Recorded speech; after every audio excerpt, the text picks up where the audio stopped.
Assalamualaikum warahmatullahi wabarakatuh. Bismillahirrahmanirrahim. Alhamdulillahirabbil alamin.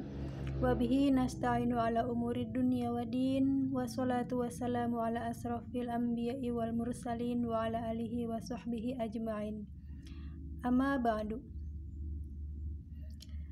Dengan channel Tukang Kebun dan Kucing yang setia di sini, alhamdulillah wa syukrulillah, kita bisa berjumpa kembali di kesempatan yang penuh dengan kebahagiaan ini. Apa kabar sahabat Tukang Kebun dan Kucing yang setia dimanapun sahabat berada? Mudah-mudahan kita semua selalu dalam keadaan sehat walafiat, tidak kurang suatu apa, dan senantiasa dalam lindungan Allah Subhanahu wa Ta'ala. Amin. Mohon maaf sebelumnya, sudah cukup lama sekali saya tidak memberikan konten-konten terbaru, dan terima kasih banyak kepada sahabat Tukang Kebun dan Kucing yang setia yang telah terus setia menunggu, kepada para subscriber dan terutama kepada subscriber baru, selamat datang atas kedatangannya. Saya ucapkan banyak terima kasih. Tidak lupa untuk subscriber lama, saya juga mengucapkan sangat-sangat banyak terima kasih karena masih tetap bertahan di channel kita ini. Saya juga sangat berterima kasih atas dukungan serta apresiasi dari sahabat-sahabat sekalian mengenai channel saya, dan yang terbaru dari komentator yang menyiapkan dirinya untuk membela saya. Katanya jangan takut apabila ada orang yang mengancam berkenaan dengan konten yang saya sampaikan. Terima kasih banyak atas dukungan dan apresiasinya. Insya Allah saya selama ini vakum dari membuat konten, bukan karena ada ancaman, bukan karena ada kata-kata yang tidak mengenakan dari sahabat-sahabat sekalian, tetapi memang ada sesuatu yang saya sendiri juga tidak tahu ya kenapa bisa saya terhalang gitu untuk membuat konten-konten baru dan menyajikannya kepada sahabat sekalian. Padahal sungguh sangat banyak sekali tema-tema dan juga pembahasan-pembahasan yang ingin saya sampaikan kepada sahabat. Akan tetapi mohon maaf ya, setiap kali saya sudah berniat untuk tag konten, untuk mengambil settingan dan mulai menyajikan materi-materi yang ingin saya sampaikan, Allah seperti tidak mengizinkan, sehingga baru bisa saya muncul kembali di kesempatan yang kali ini. Sahabat, di kesempatan yang sekarang, sebagai sebuah permulaan, saya akan mengetengahkan pembahasan kita mengenai Budak Angon atau Satrio Piningit, yaitu tentang beliau sebagai sosok yang disampaikan oleh Prabu Jayabaya di dalam salah satu serat peninggalannya, yang katanya beliau merupakan Prabu Tusing Waliullah.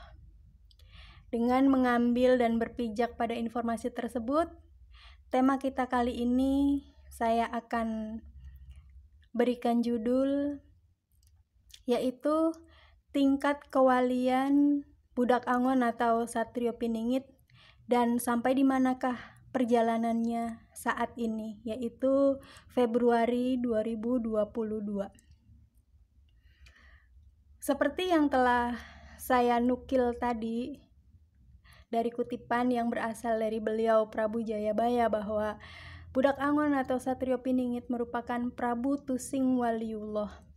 Tus itu artinya sesuatu yang menetes dari atas ke bawah, dimana itu bisa kita artikan bahwa sosok ini, yaitu sosok Budak Angon atau Satrio Piningit, merupakan prabu atau kepala negara kelak ya, yang merupakan keturunan dari Waliullah.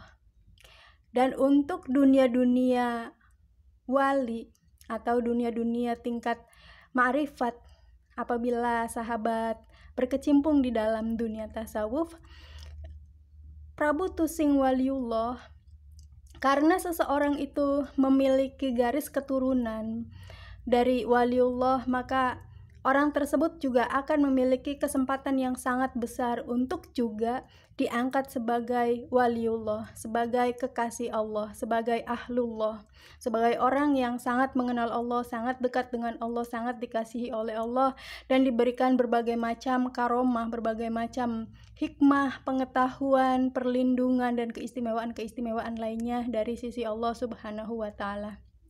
Nah, di sini sosok Budak Angon atau Satrio Piningit sendiri, beliau sebenarnya sudah menjadi wali Allah bahkan sedari beliau di dalam kandungan ibunya. Sedari beliau di dalam kandungan ibunya tersebut, bukti bahwa beliau adalah seorang wali, sudah menjadi seorang wali. Karena pada masa itu ibundanya mengalami hal-hal yang di luar hal yang biasa dialami oleh wanita-wanita hamil pada umumnya.